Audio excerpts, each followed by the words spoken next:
Bonjour, alors moi c'est Betty, je suis assistante maternelle agréée depuis 2013. Je suis sur la commune de Fondsrives depuis août 2025.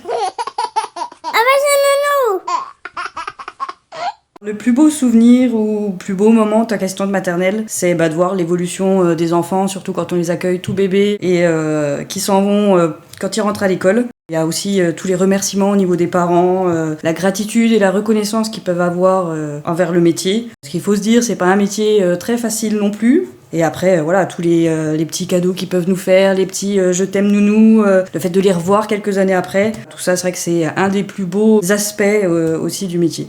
Le métier d'assistante maternelle, pour moi, ça a été un peu une évidence. J'ai toujours eu une vocation pour les métiers de la petite enfance. Ma maman est elle-même assistante maternelle, donc voilà, j'ai grandi dans ce milieu-là. J'ai pu voir aussi, du coup, tous les aspects de ce métier. À partir du moment où j'ai décidé de commencer, ça a été très rapide, parce que j'avais passé auparavant le CAP petite enfance, qui m'a permis de ne pas avoir les formations à faire avant. Et une fois que l'agrément était en ma possession, j'ai pu commencer directement.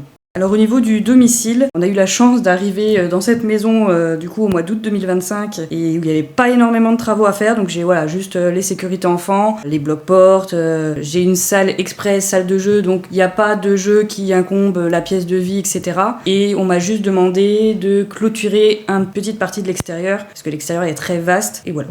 Au niveau de la famille, il faut savoir que quand j'ai commencé en 2013, j'étais à Ornans dans le Doubs. J'étais donc avec mon mari actuel. On n'avait pas encore d'enfants. Lui a gardé le même travail depuis. Il travaille dans la fonction publique, donc il est habitué à... Parce que quand il est en repos, il peut y avoir des enfants. Il l'accepte. C'est même lui qui m'a plus ou moins poussé à faire mon rêve. Et au niveau des enfants, ils ont connu de toute façon que maman avec ce travail-là. Donc ils ont appris à partager leur chambre, leurs jouets, leur maman. Alors oui, c'est pas tous les jours facile. Il y a des jours, ils ont besoin de plus de câlins de maman quand ils sont malades ou autres.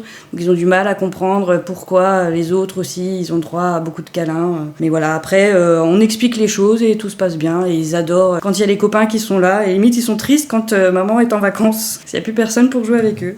Au niveau de l'isolement que peut engendrer le métier d'assistante maternelle, moi personnellement ça ne me dérange pas parce qu'après je sors le plus possible. On va en balade donc forcément on est dans un petit village, on croise du monde. Après y a mon mari qui de temps en temps est là à la maison et après il y a les activités du relais petite enfance qui nous permet d'avoir un lien avec les collègues. Surtout quand on vient d'arriver et qu'on connaît personne, ça permet de se faire connaître, de nous connaître les collègues, de pouvoir avoir des contacts s'il y a des appels pour garder des enfants et qu'elles sont complètes. Et puis si on a des questions à poser, aussi bien perso que professionnellement, on trouve toujours une oreille pour nous écouter.